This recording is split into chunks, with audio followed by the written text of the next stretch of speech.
অর্গানাইজেশনের এই ক্লাসে তোমাদের ক্যাশ পেজ রিপ্লেসমেন্ট পলিসির মধ্যে LRU that is least recently used page replacement algorithm or policy যেটা আছে সেটা তোমাদের বোঝাবো কিভাবে কাজ করে। এখানে দুটো এক্সাম্পল নিয়েছি আমি। প্রথমে একটা হলো ফুললি অ্যাসোসিয়েটিভ ক্যাশে থেকে, আর একটা হচ্ছে সেট অ্যাসোসিয়েটিভ ক্যাশে থেকে। তো এখানে কোয়েশ্চেনটা কি দেখে নিই, আর কি আমাদের আনসার ফাইন্ড করতে হবে। কোয়েশ্চেন আছে যে consider a fully associative cache with 8 blocks and the following sequence of memory blocks request are. এই রিকোয়েস্টগুলো সিপিইউ আমাদের সিপিইউ থেকে আসছে এবং সেগুলো ক্যাশের মধ্যে সিপিইউ এই সময় খোঁজার চেষ্টা করছে। যদি সিপিইউ সেখান থেকে ক্যাশে থেকে খুঁজে পায় তাহলে হবে ক্যাশ হিট, যদি সিপিইউ সেখান থেকে খুঁজে না পায় তাহলে হবে cache miss. If LRU replacement policy is used, which cache block will have memory block 8? যদি cache replacement policy এখানে ইউজ করি আমরা, তাহলে দেখবো যে কোন যে ব্লক নাম্বার 8 অ্যাকচুয়ালি কোথায় অবস্থান করছে, এটা আমাদের খুঁজতে হবে। তো দেখা যাক কিভাবে পেজ ঢুকছে এর মধ্যে, ক্যাশের মধ্যে, এবং যখন প্রয়োজন হচ্ছে মানে যখন ক্যাশে মেমোরি ফুল হয়ে যাচ্ছে ব্লকসে, তখন কিভাবে রিপ্লেসমেন্ট কাজ করছে। এর আগে অলরেডি আমরা দেখে নিয়েছি ফিফো কিভাবে কাজ করে, আমি ভিডিও লিংক দিয়ে রাখবো ডেসক্রিপশন বক্সে, তোমরা ফিফো রিপ্লেসমেন্ট পলিসি দেখে নিতে পারো। দেখা যাক, তো এখানে দেখো 5, 4, 26, 9 এগুলো হচ্ছে এক একটা ব্লক নাম্বার। এই ব্লক নাম্বারগুলো ক্যাশের মধ্যে ঢুকবে। ব্লক নাম্বারগুলো অ্যাকচুয়ালি কার ডিমান্ড, সিপিইউ এর ডিমান্ড, এগুলো লাগবে। তো এই মুহূর্তে 5 কে ডিমান্ড করেছে, 5 এই মুহূর্তে ক্যাশের মধ্যে নেই, তাহলে 5 অবশ্যই যখন ঢুকবে সেটা হবে কি 5 হবে এটা ক্যাশ মিস, তাহলে মিস হয়ে গেছে, 5 ছিল না, 5 এখানে এসে অবস্থান করছে। দেন 4 অলসো মিস, কারণ 4 এর মধ্যে নেই। 26 দেখো এর মধ্যে 26 দেখতে পাচ্ছি না, তাই মিস। 9 মিস, কারণ 9 এর মধ্যে নেই। 20 অলসো মিস, তাই 20 এখানে এসে বসে যাচ্ছে। 7 মিস, 7 এর মধ্যে নেই। নেক্সট আছে 26, তো 26 আমরা আগেও পেয়েছিলাম, এবারেও 26 পাচ্ছি। এই যে 26 পাচ্ছি আমরা, এই 26 তাই আমাদের এখানে হিট হয়ে যাচ্ছে, 26 অলরেডি এর মধ্যে আছে। নেক্সট পাচ্ছি আমরা 9, 9 যখন পাচ্ছি আমরা দেখছি, নেক্সট পাচ্ছি 9, 9 ও হিট অলরেডি, 9 এখানে আমাদের রয়েছে 9, তাই 9 হিট হয়ে যাবে। 17 মিস, 17 এখানের মধ্যে নেই। 36 মিস, 36 নেই। দেখো এবার কি হলো, ক্যাশে ফুল হয়ে গেল, যেহেতু 8টা ব্লক আছে, আমরা 8টা ব্লকই ফুল হয়ে গেছে। এবার যখনই অন্য ভ্যালু ঢুকবে পেজ রিপ্লেসমেন্ট পলিসিটা অ্যাপ্লাই করতে হবে, এলআরইউ লিস্ট রিসেন্টলি ইউজড। কিভাবে আমরা কাজ করব দেখে নিতে হবে একটু। নেক্সট ঢুকছে 46 ঢুকছে, তখন আমরা কাকে রিপ্লেস করব। ফিফোর ক্ষেত্রে তো আমরা প্রথমে যে ঢুকেছিল সেই বাদ হতো, যেহেতু ফার্স্ট ইন ফার্স্ট আউট, যে প্রথমে ঢুকেছে সেই বাদ হবে। কিন্তু এখানে তেমন নয়, এখানে দেখতে হবে যে সিপিইউ সবচেয়ে আগে কাকে ইউজ করেছিল এবং সেই যাকে ইউজ করে সে কি পুনরায় আবার কল হয়েছিল, মানে সেটাকে হিট হয়েছিল। তাহলে দেখছি আমরা সব জায়গায় ইউজ হয়েছিল 5, এবং 5 কে সিপিইউ এখন ইউজ করছে, এখন 46 অবস্থান করছে। তো 46 এর আগে যতগুলো আছে তার মধ্যে দেখো 5 সবচেয়ে পুরনো, যেটাকে সিপিইউ ইউজ করেছিল, 5 কে আবার কোথাও কল করা হয়নি।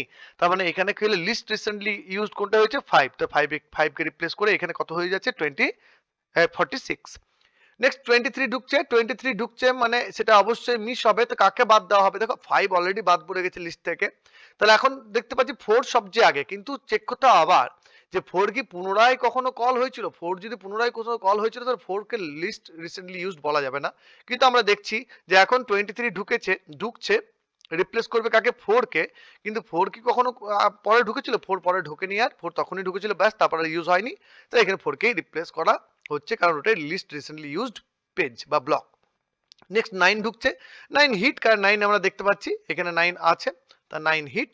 নেক্সট ঢুকছে 4 মিস, তো 4 কাকে রিপ্লেস করবে, এই জায়গাটা একটু বুঝতে হবে 4 কাকে রিপ্লেস করবে। তো এখন আমার মনে হচ্ছে দেখি যে 26 সবচেয়ে পুরনো, কিন্তু দেখতে হবে 26 পরে আবার কোথাও কল হয়েছে। আমরা দেখতে পাচ্ছি 26 এখানে পরে আবার কল হয়েছিল, ক্যাশ হিট হয়েছিল। তো 26 কে পরে যেহেতু কল হয়েছিল তাই এটা রিসেন্টলি ইউজ হয়েছে, তো লিস্ট রিসেন্টলি এটাকে বলতে পারি না আমরা। তাহলে 9 কে চেক করবো, এবার 9 কে আবার ইউজ হয়েছে, দেখছি 9 হ্যাঁ 9 এ ইউজ হয়েছে পরে আরেকবার। তাহলে 9 কে দেখছি আমরা আরেকবার ইউজ হয়েছে, তারপরে আমরা দেখবো 20 কি ইউজ হয়েছে পরে আবার। তো দেখছি না 20 আর ইউজ হয় না, কারণ ঢুকছে 4, আর আমরা এখান থেকে 9 থেকে 26 থেকে চেক করা শুরু করেছিলাম, 9 কেও দেখলাম, এবার 20 কে দেখছি, 20 আর পরে কখনোই ঢুকেনি। তাহলে আমরা বলবো না 26 আর 9 রিসেন্টলি ইউজ হয়েছিল কিন্তু ইউজ হয়নি। 20 সবচেয়ে আগে ইউজ হয়েছিল একবার, তারপরে ইউজ হয়নি, তাই 20 কে এখান থেকে বাদ করতে হবে। তো 20 এখান থেকে বাদ পড়ে যাচ্ছে এবং 4 এখানে ঢুকছে। নেক্সট ঢুকছে 17 হিট, কারণ 17 আমরা দেখতে পাচ্ছি এখানে 17 রয়েছে। নেক্সট ঢুকছে 26 হিট, তার কারণ 26 এখানে রয়েছে, 26 হিট হবে, পাওয়া গেছে ওটাকে। এন্ড 8 কাকে রিপ্লেস করবে, তাহলে 8 যখন ঢুকছে, 8 ঢুকছে সবচেয়ে পুরনো কে, সব দেখো এখানে 5, 4 আর 20 এগুলো অলরেডি বাদ পড়ে গেছে। তো সব থেকে পুরনো 26 কে অ্যাজিউম করছি, কিন্তু 26 কে দেখছি পরে আবার এখানে কল করা হয়েছিল। 9 কে যখন ধরছি দেখি 9 কে পরে কল করা হয়েছিল। এবার 7 কে ধরছি, 7 কে যদি আগে কল পরে কল করা হতো কোথাও, তাহলে আমরা নিয়ে ভাবতাম, কিন্তু 7 কে দেখছি পরে কোথাও কল করা হয়নি। এই 26 17 4 9 23 46 36 17 9 26, তাহলে আমরা দেখছি কি যে 7 কে আর কোথাও কল করা হয়নি, তো সব 7ই হয়ে যাচ্ছে। এখানে লিস্ট রিসেন্টলি ইউজ সবচেয়ে আগে ইউজ হয়েছিল, তারপর কল হয়নি, তো 7 কে এখানে রিপ্লেস করলো 8। এইভাবে আমরা রিপ্লেসমেন্ট পলিসি অ্যাপ্লাই করবো এখানে। এবার according to question 8 number block কোথায় অবস্থান করছে? তো 8 নম্বর ব্লক অবস্থান করছে ব্লক 5 এর মধ্যে। এবার যেহেতু ইন্ডেক্সন আমরা 0 থেকে শুরু করেছি, এটা ব্লক 5 হচ্ছে, তুমি 1 থেকে ধরলে এটা অবশ্যই 6 নম্বর ব্লকেই হবে, এটা নিয়ে কনফিউজ হওয়ার কোনো প্রয়োজন নেই। এবার আমরা দেখছি যে এখানে হিট রেশিও কি। হিট রেশিও ফর্মুলা কি হচ্ছে total number of hit divided by number of blocks, block request. তো টোটাল ব্লক কতগুলো ছিল? 17 ছিল, 17টা ব্লক। আর হিট কতগুলো হয়েছে? 1 2 3 4 5, তাহলে 5 ডিভাইডেড বাই 17 ইনটু 100, তাহলে পেয়েছি 29.41। এটা হলো হিট রেশিও। আর মিস রেশিও কিভাবে বেরোবে? 100 থেকে হিট রেশিও মাইনাস করে দেবো আমরা, তাহলে মাইনাস করার পর আমাদের হয়েছে 70.6। এটা হলো আমাদের মিস রেশিও, এখান থেকে বেরিয়ে যাচ্ছে। নেক্সট কোশ্চেন কি আছে? Consider 4-way set associative cache with total 16 lines or blocks that implement LRU cache replacement policy for the following main memory block request। কি কি ব্লক রিকোয়েস্ট গুলো আছে? 1 2 3 4 5 6, এগুলো একটা ব্লক নাম্বার দেখতে পাচ্ছি আমরা এর মধ্যে। এবং এখানে কি বলেছে? মোট কটা আছে? 16 ব্লকস আছে। আর এখানে কি বলছে? 4-way। কিভাবে ভাগ করব number of sets? Number of sets এর ফর্মুলা হচ্ছে total number of block divided by k way. এই কে এর ভ্যালু কত আছে এখানে? 4, তাহলে 16 ডিভাইডেড 4 ইকুয়ালস টু 4টে সেট বেরোবে। সাপোজ তোমাকে যদি এখানে 2 ওয়ে দেয়, তাহলে 2 দিয়ে ভাগ করবে 4 এর জায়গায়। 8 ওয়ে দিলে 8 দিয়ে ভাগ করবে 4 এর জায়গায়, তাহলে ব্লক নাম্বার অফ সেটস বেরিয়ে যাবে। এবার দ্বিতীয় প্রশ্ন হচ্ছে যে কোন ব্লক নাম্বারটি কোন সেটের মধ্যে যাবে, কিভাবে ডিসাইড করব? তো এখানে আমরা বলবো K mod N. K is the block number আর n is the number of set। এখানে ব্লক নাম্বার যেটা যে 1 2 3 4 এই যে দেখতে পাচ্ছি 8 16 15 11 13, এগুলো হচ্ছে একটা ব্লক নাম্বার, সেটাকে আমরা 4 দিয়ে ভাগ করব। এবার আমরা রিমাইন্ডারকে দেখব, মানে ভাগশেষকে দেখব। ভাগশেষ যেটা হবে সেই ব্লক সেই সেটের মধ্যে পৌঁছাবে ওই ব্লক নাম্বারটি। এই হলো সিম্পল অ্যালগরিদম। আমাদেরকে ফাইন্ড করতে হবে হিট রেশিও, মিস রেশিও। তো আর কি কোশ্চেন আছে তোমাদের পরে বলছি। তো এই হলো ব্যাপার। তো আমরা চারটে করে এই যে দেখছি সেট 0 সেট 1 সেট 2 সেট 3, চারটে সেট আছে। এবং এখানে আমি ভেঙে দেখেছি চারটে সেট মিলে মিলিত আকার এইটা। একইভাবে চারটে করে সেট আছে এগুলোর মধ্যে। তার মানে কি বলতে চাইছি? চারটে করে এইভাবে ডিভিশন আছে, এগুলো ওয়ান আফটার অ্যানাদার বসবে এইভাবে। এবং বসার পর যখন ফুল হয়ে যাবে তখন LRU পেজ রিপ্লেসমেন্ট হবে। তো দেখা যাক কাজগুলো শুরু করি। প্রথম হচ্ছে 1 এর মধ্যে নেই, তাহলে 1 mod 4 মানে ভাগশেষ 1ই বেরোবে। তাহলে কোথায় যাবে? সেট 1 এ যাবে। সেট 1 এ তোমরা ডান দিকে দেখতে পাচ্ছ সেট 1 এর মধ্যে চলে গেছে এবং মিস হবে অবশ্যই, যেহেতু এই মুহূর্তে ক্যাশ ফাঁকা। 2 ঢুকছে, 2ও মিস, 2 ফাঁকা, মড ভ্যালু 2, তাহলে 2 নম্বর সেটে যাবে। 2 নম্বর সেটে গেল, মিস হয়ে গেল। নেক্সট 3ও মিস, রিমাইন্ডার ভ্যালু কত?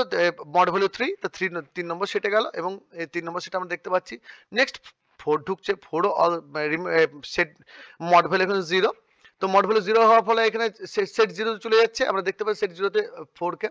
নেক্সট 5 ঢুকছে, 5ও মিস, তাহলে এখানে দেখছি মড ভ্যালু 1, 1 নম্বর সেটে 5 চলে গেল, দেখতে পাচ্ছ এখানে 1 নম্বর সেটেই আছে।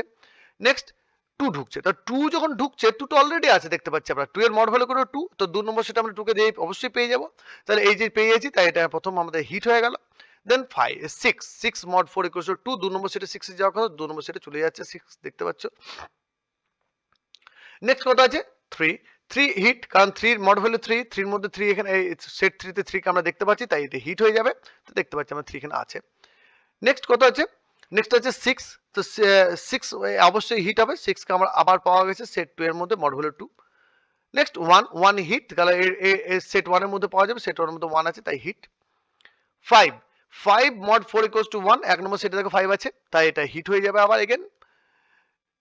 7 মিস হবে, তো 7 এর মড ভ্যালু কত? 3, তো 3 নম্বর সেটে 7 কে অবস্থান করতে হবে, এখানে প্লেস হয়ে গেল 7। 8 দেখো, যেহেতু রিমাইন্ডার ভ্যালু কত? 0, মড ভ্যালু 0, তো সেট 0 এর মধ্যে 8 কে অবস্থান করে দিলাম, মিস হয়ে গেল এটা, এই নেই।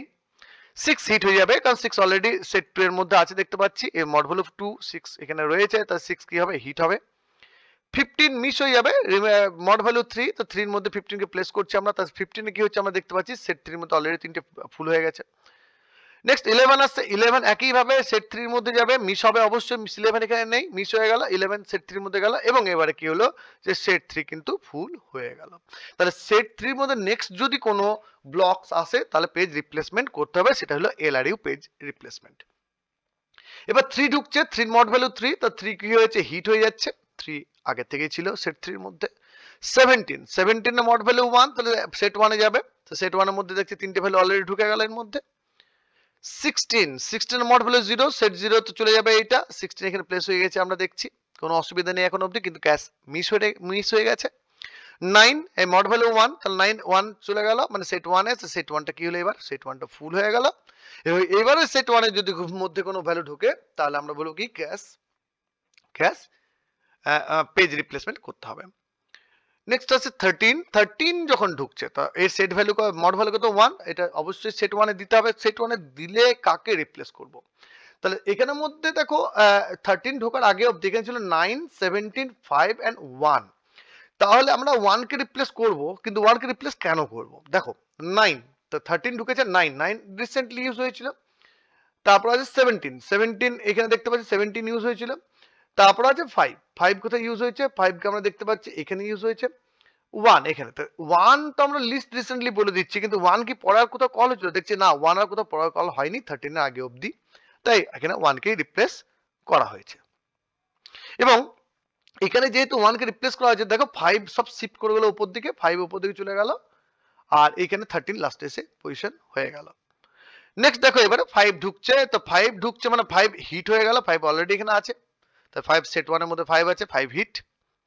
17 এর মড ভ্যালু 1, সেট 1 এ যাবে, আবার সেট 1 এর মধ্যে পেজ রিপ্লেসমেন্টের প্রয়োজন, LRU আমরা ইউজ করব, তাহলে কি আছে 13 রিসেন্টলি এই মাত্র ঢুকেছে, 13 এখন ইউজ করেছে সিপিইউ তাকে। 9 তার আগেই 9 কি ইউজ করা হয়েছে, আর এবারে 17 কে খুঁজছি, 17 এখানে ইউজ হয়েছে, 5 তো এখনই কল হয়েছিল, তাহলে সবচেয়ে পুরনো কে হয়ে গেল, চারটে দাগ দেওয়া হয়েছে তার মধ্যে 17ই সবচেয়ে পুরনো হয়ে গেল, যেটা লিস্ট রিসেন্টলি ইউজ 17, তাই 17 কে এখান থেকে বাদ দেওয়া হয়েছে। আশা করি বুঝতে পেরেছি জায়গাটা। নেক্সট 27 ঢুকছে, তো 27 যখন ঢুকছে, তো 27 ঢুকবে সেট 3 তে, তো সেট 3 তো অলরেডি ফুল হয়েছিল, তার কে বাদ যাবে, দেখা যাক 27 কোথায় আছে, 27 এখানে আছে দেখতে পাচ্ছ। এবার 27 যখন এখানে আছে, তো 27 এর আগে কে কে আছে দেখি, 11 কোথায় পাওয়া যাচ্ছে, 11 কে পাওয়া যাচ্ছে এখানে, 15 কে তার উপরেই পাওয়া যাচ্ছে, 7 কে এখানে পাওয়া যাচ্ছে, 3 কে পাচ্ছি আমরা এখানে। তাহলে আমরা দেখছি এই চারটে যে দাগ দিলাম তার মধ্যে সবচেয়ে লিস্ট রিসেন্টলি সবচেয়ে আগে হয়েছিল 7, কারণ 15 11 এবং 3 7 এর পরে আবার ইউজ হয়েছে, তাহলে এইগুলোকে আমরা লিস্ট রিসেন্টলি বলতে পারবো না, লিস্ট রিসেন্টলি সবচেয়ে আগে যেটা ইউজ হয়েছিল তারপর আর কল হয়নি, তারপরে এগুলো কল হয়েছে, তাহলে এগুলো সিপিইউর প্রয়োজন হলেও হতে পারে, তো এইগুলোকে আমরা কোনো মতে রিপ্লেস করাতে পারবো না, সব যেটা ইউজ হয়নি দীর্ঘক্ষণ ধরে সেটাকে আমাদের রিপ্লেস করতে হবে, তাই এখান থেকে 7 বাদ পড়ে যাচ্ছে এবং দেখতে পাচ্ছি আমরা কিভাবে শিফট করে যাচ্ছে। তাহলে এই হয়ে গেল আমাদের পেজ রিপ্লেসমেন্টের ব্যাপারটা, আশা করি তোমরা বুঝতে পেরেছো। এবার এখান থেকে যে কোশ্চেনটা ছিল যে হিট রেশিও মিস রেশিও কিভাবে বেরোবে, আর কি কোশ্চেন আসতে পারে, তো হিট রেশিও মিস রেশিও বেরোবে, এখানে টোটাল নাম্বার অফ হিট আছে 8 আর টোটাল রিকোয়েস্ট আছে 24 ইন্টু 100, তো বেরোবে 33.33% হিট রেশিও, আর মিস রেশিও 100 থেকে সেটা বাদ করে দিলাম, তো মিস রেশিও 66.67% মিস রেশিও। আর যেগুলো প্রশ্নগুলো আছে যে জিজ্ঞেস করতে পারে যে এই মুহূর্তে কোন সেটে কোন ভ্যালুটা আছে, সেট 0 তে কি ভ্যালু আছে, সেট 1 এ কি ভ্যালু আছে, 2 এ কি ভ্যালু আছে, 3 এ কি ভ্যালু আছে, তাহলে আমরা এগুলোকে বাদ দিয়ে বলবো যে সেট 0 তে 4 8 16 আছে, সেট 1 এ 5 9 13 21 আছে, সেট 2 এ 2 and 6 আছে, সেট 3 তে 3 15 11 এবং 27 আছে। আর যদি কোশ্চেন করে যে কোন কোনগুলো বাদ পড়ে গেছে, কোন কোন পেজগুলো রিপ্লেস হয়েছে, তা আমরা বলবো পেজ নাম্বার 1 রিপ্লেস হয়েছে, আর কি বলবো পেজ নাম্বার 17 রিপ্লেস হয়েছে, পেজ নাম্বার 17 এখানে দেখতে রিপ্লেস হয়ে গেছে, আর আমরা বলবো পেজ নাম্বার 7 রিপ্লেস হয়ে গেছে, এই তিনটে পেজ রিপ্লেস হয়ে গেছে, এখন ক্যাশের মধ্যে এই পেজগুলো রয়েছে। তো এই ধরনের কোশ্চেনগুলো তোমরা আশা করি উত্তর দিতে পারবে। এইটা ছিল LRU ক্যাশ রিপ্লেসমেন্ট পলিসি।